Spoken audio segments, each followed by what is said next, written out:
Okay, going to try and break down and recreate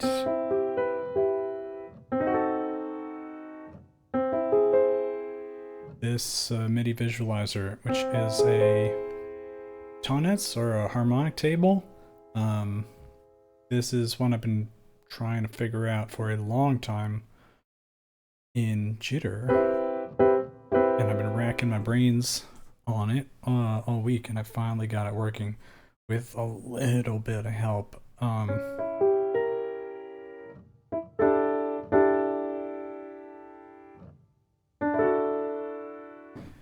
And get into it. So here's the completed patch. I'm going to rebuild it from scratch. Uh-oh. Uh-oh. Uh-oh. Uh-oh. Let's save that. Okay, so let's close that. And here we go again. I'm going to start with the basic stuff. It's been just a marathon today to get all these videos recorded, but hopefully it's worth it. I think something cool is happening with these, and I think they're going to make cool elements in some of the other patches that I want to incorporate them into eventually. All right, so what was that thing? Basically, I need to start out with the grid, right? Tonnetz, a harmonic table, kind of shows, I guess I should show like what it is. Nope. Tonnetz. Show what that is. It's a kind of representation of musical space, you know, on two axes. Harmonic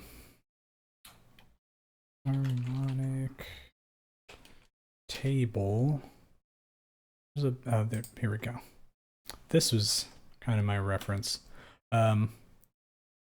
So a bit like a fretboard, except instead of these columns going up in semitones, you're going up in fifths, or 7 semitones at a time in the vertical direction. And then in the diagonal here, you're going in major thirds.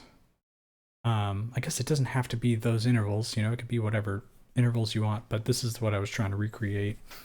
The way I'm kind of dealing with it is thinking of this, so I'm starting with C. This column is going up +7 in this direction. So if C is 0, and this is using pitch class numbers, if C is 0, G is 7. If you do +7, then you get D, but you need to do that mod 12 thing like I've been doing to get 2. So then you wrap around. 7 plus 7 can give you 14, which is 2, mod 12. So you're going up +7 in this direction. And then really I'm kind of ignoring this column for a moment and just saying then your next column goes up the same way, but +1. It's offset beginning. So you go 0 here, 1 here, 2 here, 3, 4, like that. And then we'll see how we get these offset columns that give you the diagonal major thirds. So how do we do that? We're starting with MIDI parse, get our values, note and velocity, and we want to do the same thing I've done in most of these videos, mod 12 to get the pitch class number. And for the velocity, I don't really care about the velocity. Here I'm just doing, is it greater than 0 to give me a 1. like that. Okay. And now,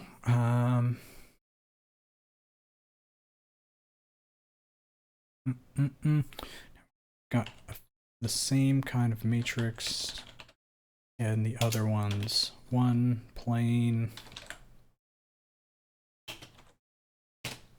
12 dim. And we want to set these. In this case, every time I set that, I also want to send a bang after that. Okay. So I want to pack these into a list. Once I've done the mod 12 and the greater than 0, here's my list. Put those in there. Okay, actually this is going to be over here. Gonna need another matrix. 3 plane, flat 32, 12 by 12. To do our grid, a regular grid, I've been doing jit.gen. Eventually, what are we trying to control here? GL grid shape.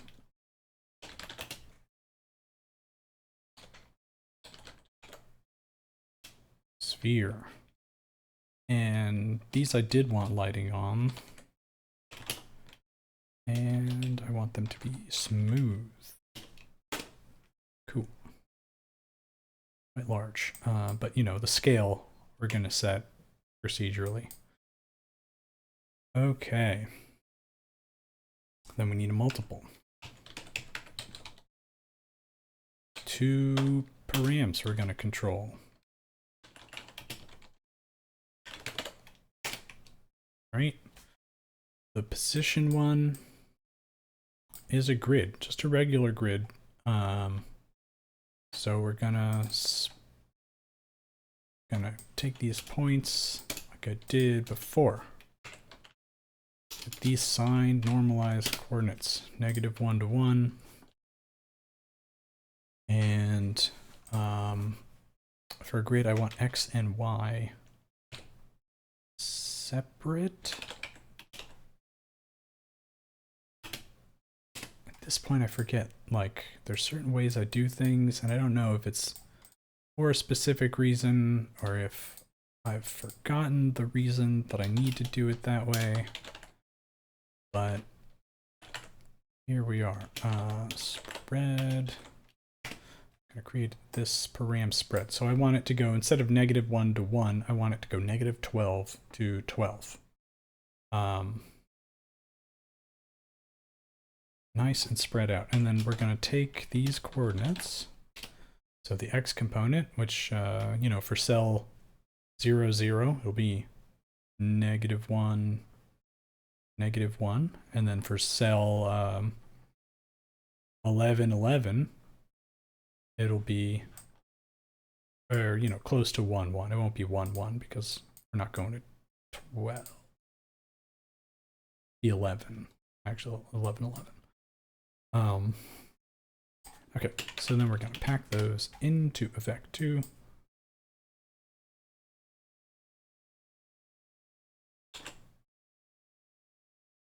And that's it. That should give me the points for grid. Okay. Pop that in there. Now we're not going to get anything because there's no scale yet. Let me make a quick...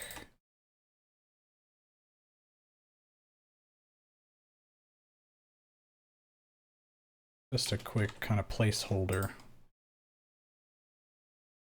Scale. Say that. That correct. every cell. Oh, yeah, I would just do 0 point. Instead of putting it there, put it there so that it pops out as a constant on every cell, except what's wrong here? We're sending it.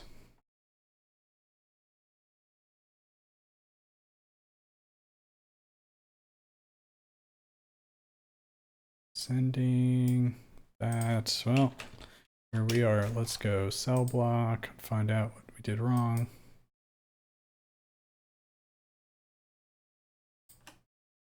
Okay. So this is correct. Maybe, did I just make them way too small? This one is the scale one.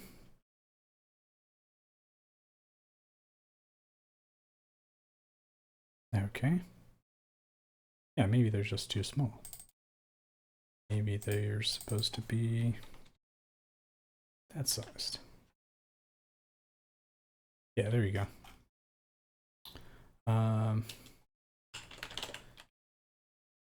So the camera is always kind of a thing. Position. Make sure your camera's in the right spot, otherwise it looks like nothing is there. There we go. Move the camera back to 12. Still. But we can do is scale the multiple.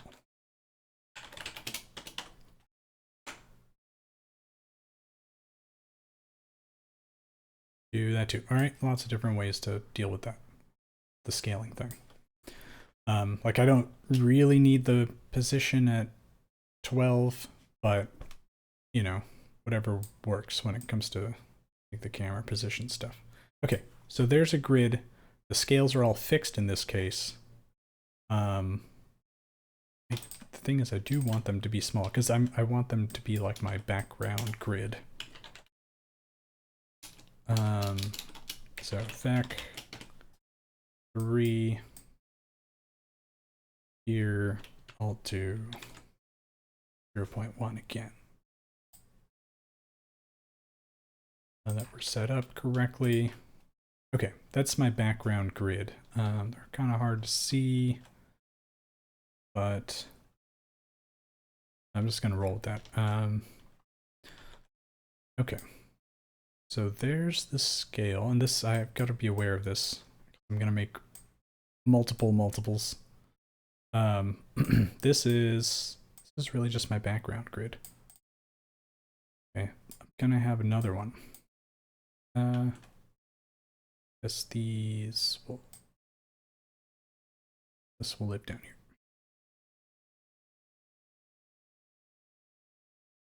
Okay, so I'm gonna have another one, and these are gonna be my notes. They get the same position matrix because I want all those positions. I want the notes to appear at those positions. And the scale is dependent on the nodes that are active, right? The nodes with velocity greater than 1, kind of like I did in the fretboard thing, really, and also the note circle thing, but this is more similar to a fretboard. The thing is, in the fretboard one, I kind of hard-coded the positions, and here I need to do it procedurally. So let's see, what's next? Okay, pull this back up. So I said, you know, here we're going up 0, 7, 2, it's A, 9, 4, 11, 6, 1. We're going that way. And actually that sequence, that's the sequence. It's the same thing going up in each column. So let's do jit.gen because that's we're going to make that happen. Need a matrix, a blank matrix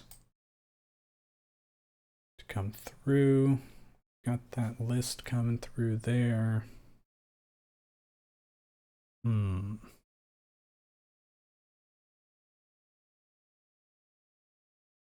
know what? I do this. Back to a list. I'm gonna send this list over here. Going to bang this matrix into here. Cool. In here, we're gonna do, we're gonna create that sequence of intervals, that +7 mod 12. So we're gonna use the cell coordinates. Do swizz x, swizz y.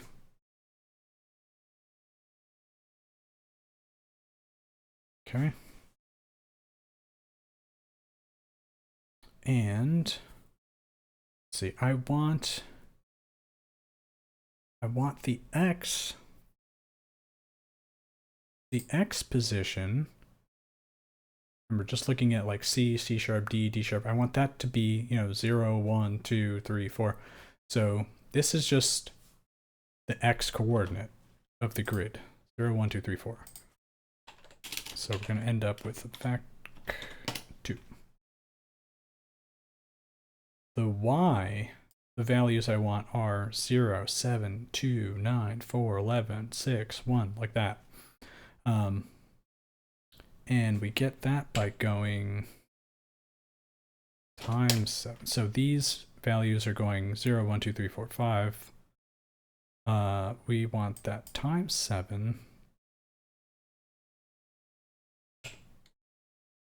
mod 12.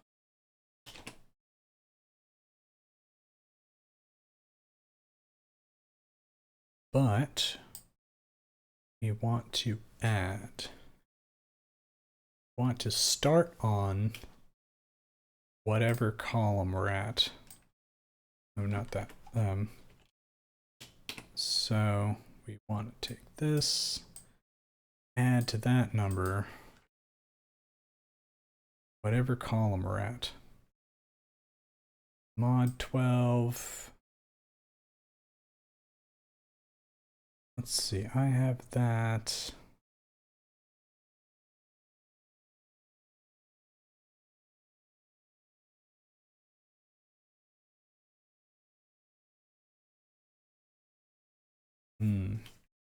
Okay, I did this, did a little different. I'll store that in this plane.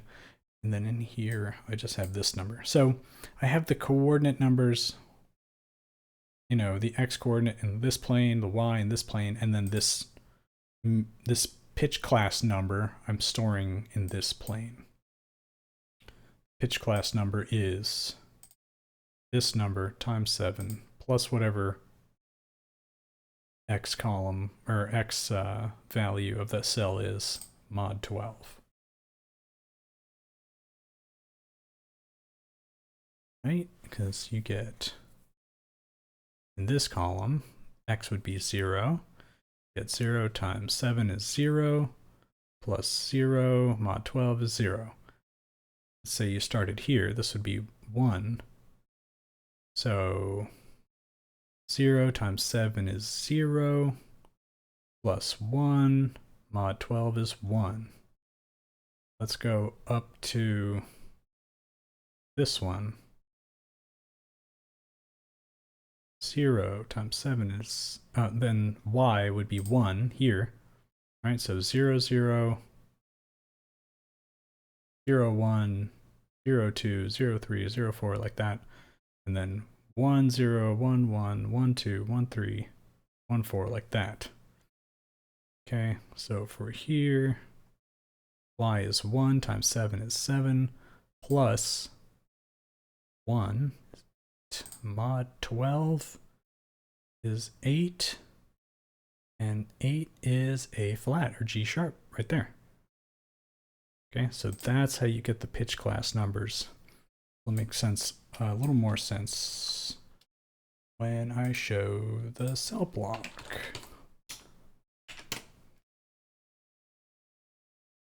For this one.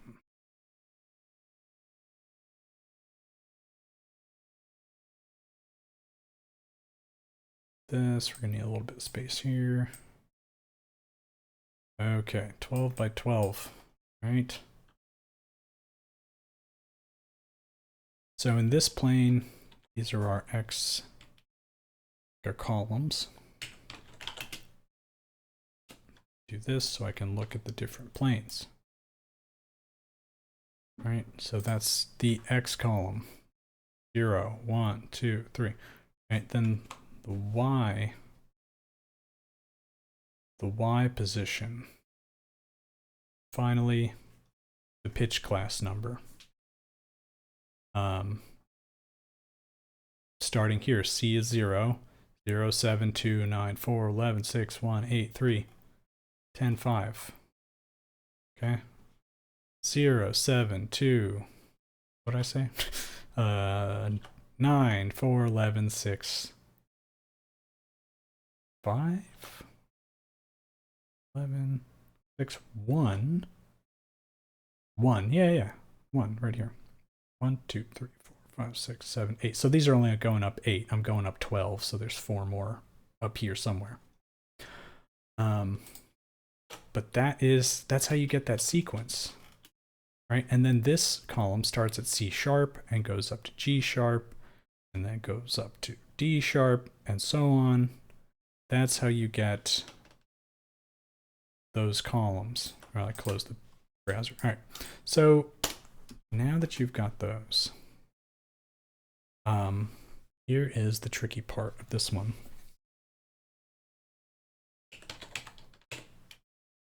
Let's do another jitgen. I mean, probably do it all in one jitgen, but I don't like that. It just stresses me out. So in this one, oh no, I have to do it in a separate one for actual reason. Okay, in this one we have to use a code box. Like, I know that I didn't get into Maximus P to type actual code. I got into it to just like plug things in, right? Maximus P is the original vibe coding, right? Just like want to plug stuff into each other and make it work. But sometimes you can't do that. Sometimes you have to use a for loop, and in those instances, you got to break out the code box. So here we go. In this one, we're taking these two matrices, and I've got this one here. Oh yeah, I kind of forgot to explain this one. This one is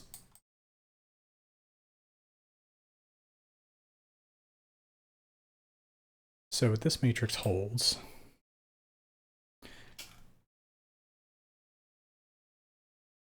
is I'm gonna turn off my dumb little keyboard here. Okay, so what this one holds is like the presence of a note. So like in the first column, which is 0, there'll be a 1 if I'm playing a C. There's D. This would be C sharp. This would be D, E flat. So if I do, right, there's C, E in 0, 1, 2, 3, 4, 5, 6, 7. There's your G. Okay, so this is kind of holding the state or the active notes, representation of the active notes. Thinking back to like the note circle one that I did, I should probably do this instead of that crazy mess of logic that I had to do to get the GL sketch drawing. I don't want to think about that. I literally made that patch like 2 or 3 years before I made this one, so whatever. So in this code box, what are we doing? Got to take, I need to look at this matrix, and this is kind of a similar activity to what I'm doing here, where I need to take in a matrix and swizz some of the components from it and compare them to each other. And at first I thought I could do that with like just equals, but you have to understand that jit.gen is a patch that runs once per cell in the matrix that comes into it. And what I really need to do is when I send in this matrix that has all those pitch class values, I need to check if any of them match this one with all of the active notes. And I need to do that I need to check all of these for every cell that comes into here. And you can't do that with regular patching objects, as far as I understand. I have to use a loop in the code box here. Okay, so here we go. Pitch. Talking about the pitch class, which comes from in1.c. In1.c is that third plane of this matrix that had all of the pitch class numbers. So I'm storing it in this variable. Okay, now I've got to set up a loop. And the notes that I've found, I need a variable for that. Okay, so here's how you loop over every cell with, I'm using a while loop. I guess I could do a for loop. I made it work with this.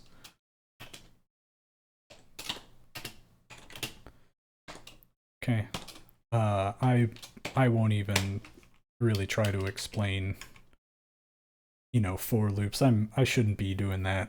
I would be doing a disservice to programming, but we've got a number. We're going to increase that number so that we do this whole operation 12 times, and then once we've done it 12 times, that number will be greater than, or it'll be equal to 12 and not less than 12 anymore. So then it'll stop.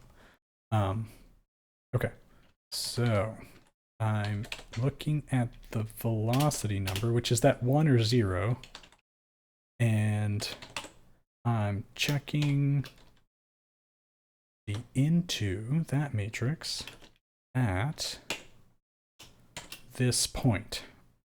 And this is the part that messed me up, and I got a little help on the Max Discord from Blobla. Thank you, Blobla. Anyways, I didn't know like what coordinates to send to samplePix. samplePix looks at a matrix that you send into it. Like if it is an object, you send a matrix into here, and then you send a value into here, and it samples it at that coordinate. So we're doing the same thing here. I made it mad. I made it angry. Sorry. What did I do? Velocity equals samplePix at this point into FEC. I need to do 0.5 because of the way samplePix linear interpolates things. That's a whole other discussion. Say, what am I doing wrong? This and like this. Okay. Yes. Get the velocity. Then, if the pitch class, if that number matches any of those cells and that note happens to be active, then we found our active note.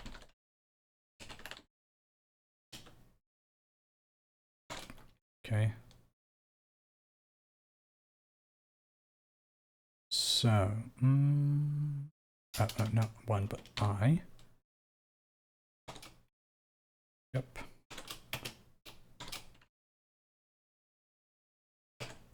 This is important too.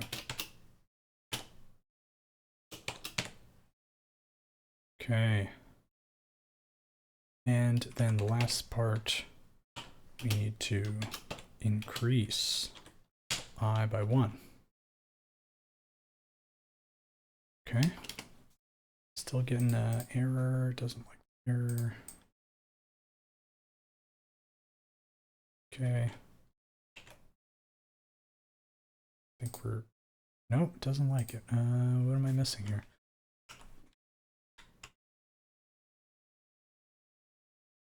This is correct. That's correct.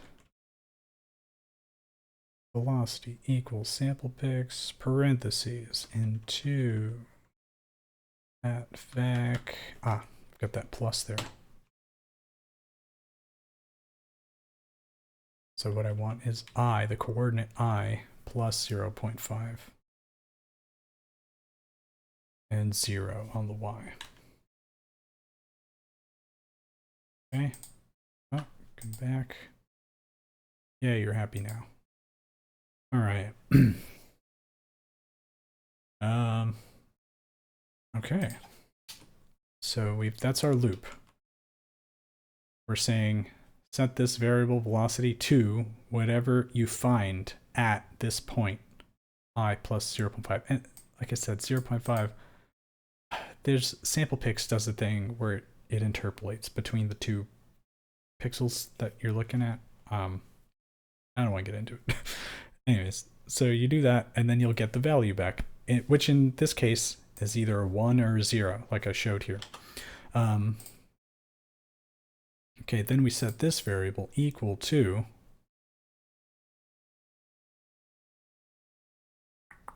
the pitch class, whatever cell we're on right now,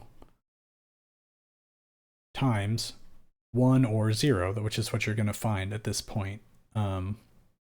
Velocity dot x. It's dot x because it's that plane 1 or plane 0. This first plane of this matrix is the dot x component of that variable velocity. All right.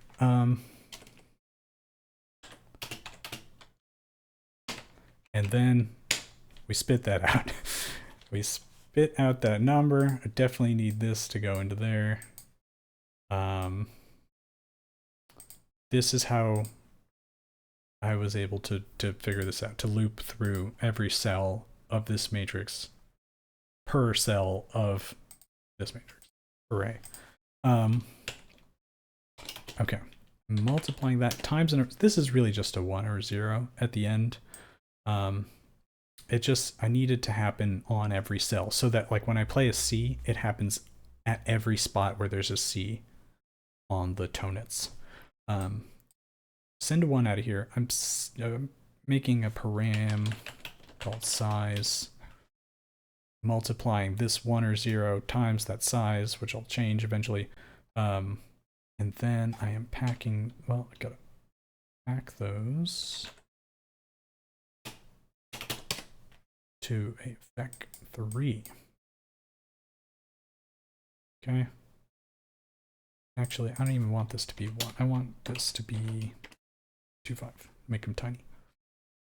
Then you send out a scale, right? This whole thing is just to get, is there a note there or not? All right, let's leave that alone. And this should give us our scale. Got our background thingy, background grid, still there.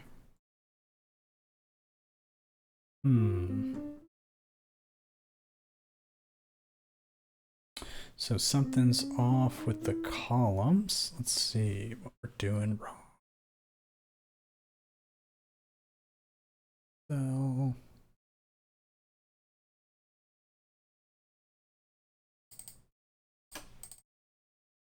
okay, cell. I'm getting the cell number. I'm getting the X part of that. Setting this to that. I'm adding this to Y part of that. 7, that, mod 12 gives us that. This came out looking correct.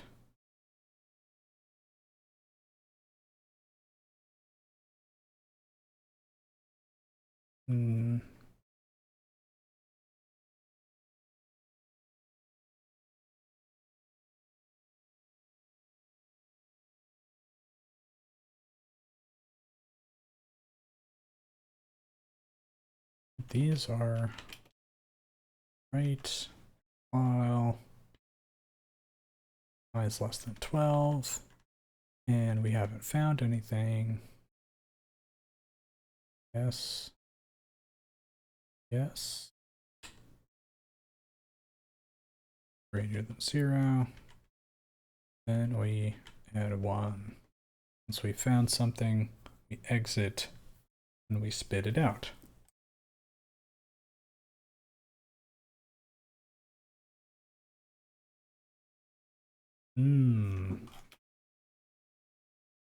Oh, you know what? That time again. So there's two different GGL multiples. They need to be the same scale. All right, glad I caught that one relatively quickly. I didn't have to stop the video, although I might speed this part up. Anyways, so I sped that part up, and just since there's two GGL multiples, they have to be the same scale. And that gives us our nodes at these positions, right, which go up vertically in perfect fifths, or +7 semitones.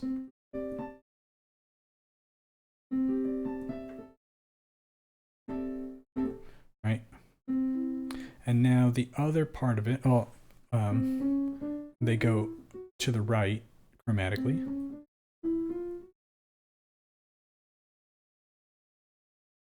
Right?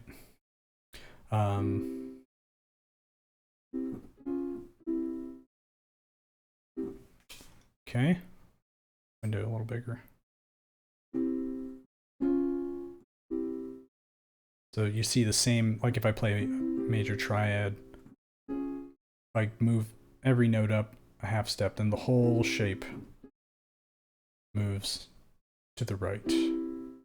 Move it down, goes to the left. And that's true for all of them. This is just one note. This is C, and this is all the different C's on the lattice.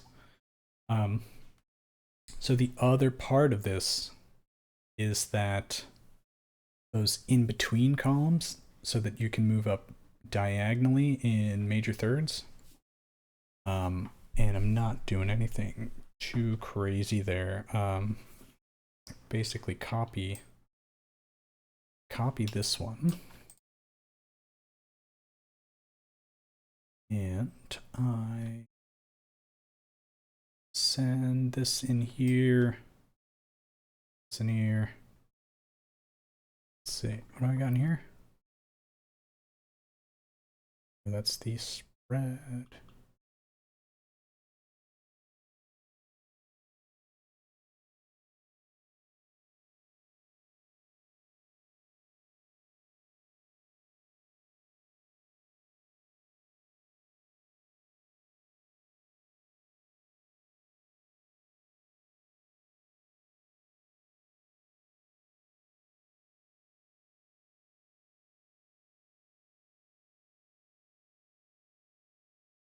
Okay, so yeah, I just copy this whole thing over, and I'm going to reposition it and then chop off some of the columns to make it fit.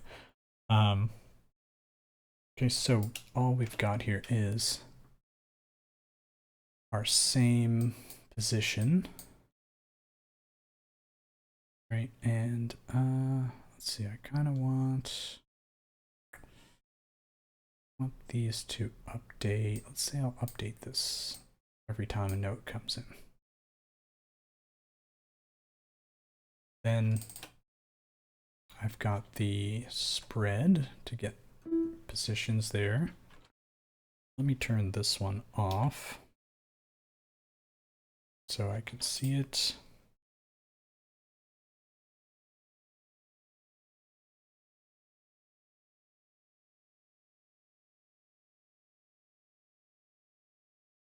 Okay. Not getting anything yet because I need to scale. And the scale, I'm doing something a little different here.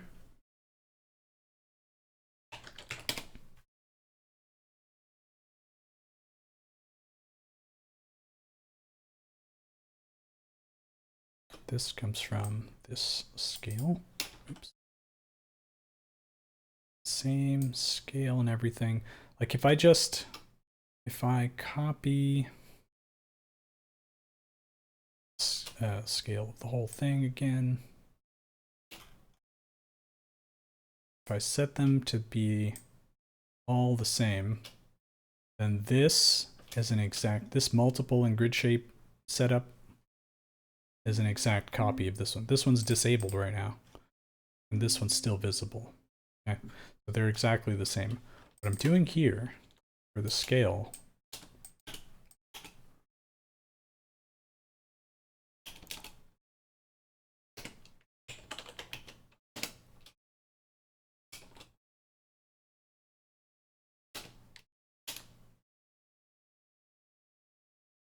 looking at these, getting the X and Y coordinates.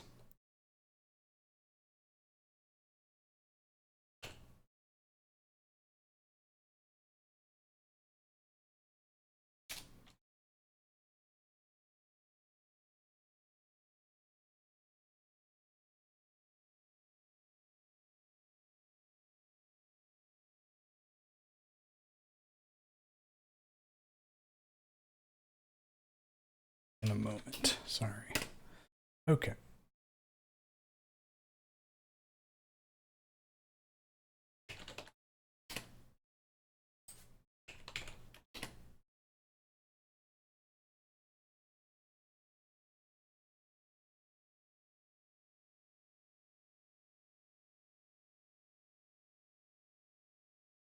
Here we go.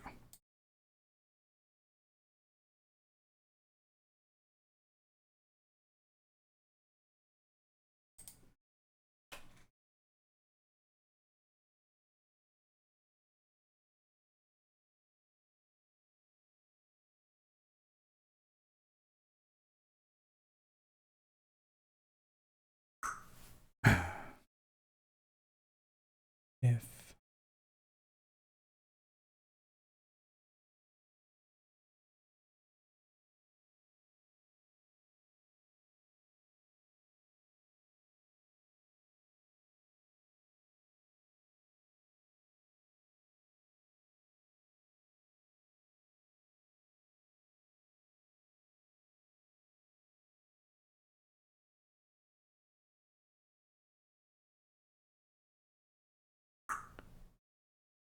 okay, so what I'm doing here for the scale of this one, let me show you by just passing, and let me just pass this through. I'll do the position. It's actually pretty dumb.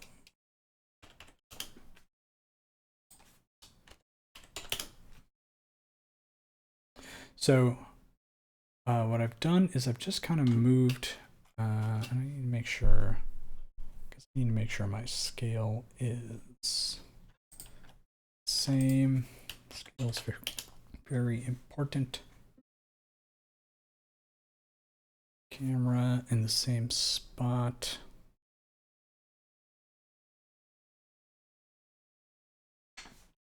No, I don't think the camera is the issue. It is 12.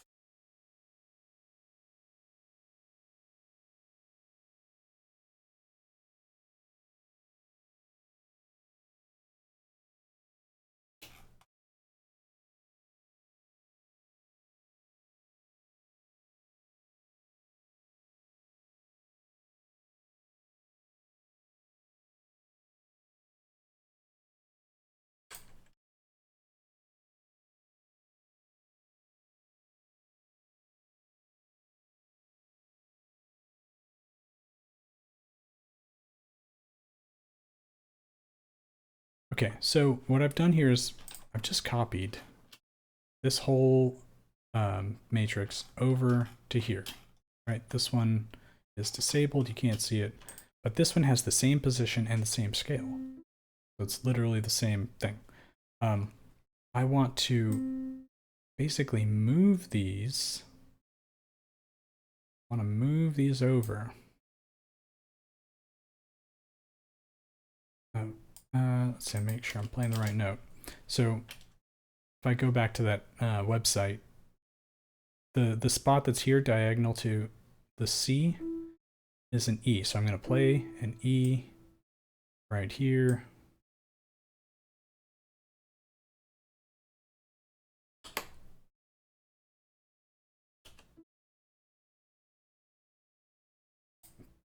And I'm going to move this over to here. Right now, this is looking like negative 0.83. I don't know why it's not the same value as in my other patch.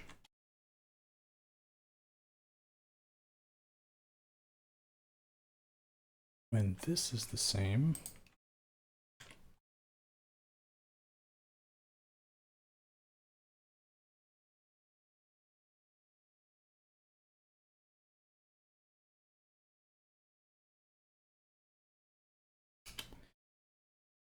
So now that I've copied it, I've just shifted it over a certain amount so that these notes sit in the right spot. Right? This is the offset columns. If I enable this again, you see now it's going up in major thirds along that axis. Right? Still going up in fifths. This way. And we're still going up chromatically, like this way. And we can go up major thirds diagonally. But there's some of these that are being rendered too far to the left, because we shifted the whole thing to the left, and they're being rendered too far down because we shifted it down. So in here, instead of passing it straight through, I'm just saying I only want the columns that are greater than 1 to be rendered. If only want, yeah, exactly. So, you know, that value will come in through here, and if the x coordinate and the y coordinate are both greater than 1, then it will open the gate and let that note pass through. And now you can see that they've stopped being rendered on this side. Okay, and that is it. That's actually a whole patch. Only took me 48 minutes to get to that point. Well, not 48 minutes. I mean, so yeah, let's just to finish it off. Let's just set trace color here. Let's give these a GL color. Not all caps. Okay, I'll set all these. That.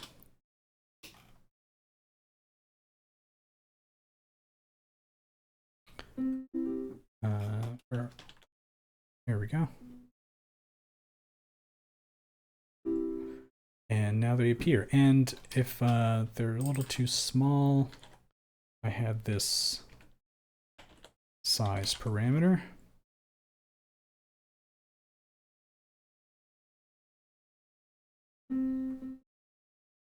There we go. So the beauty of this harmonic table is it shows you triads and chords as these kind of identifiable units. And it shows some interesting properties of triads, like how major and minor triads are just inversions of each other. Right, so like here's a major triad. This is C major. Here's D flat minor. You're just flipping it around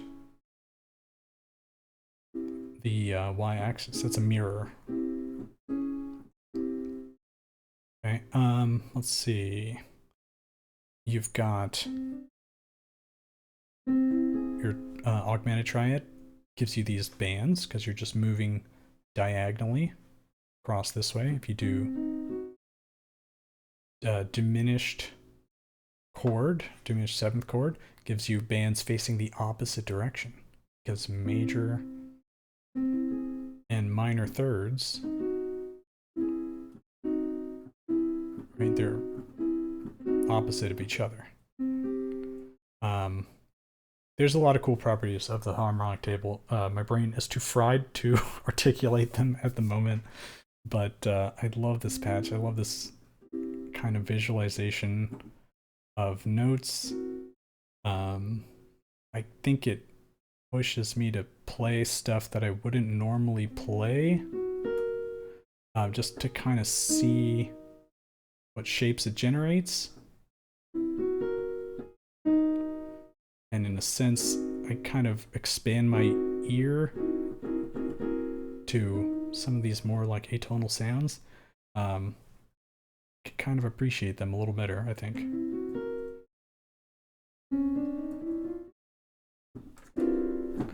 So there we go. This is like a little chapter conclusion of these MIDI visualizations.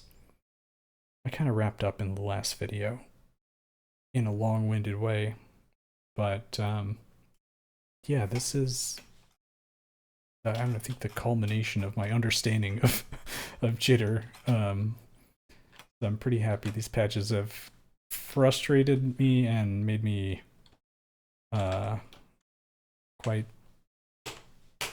exhilarated at times to solve these weird little problems. So, alright, that's this video. I'm going to post these, and that'll be that. Goodbye.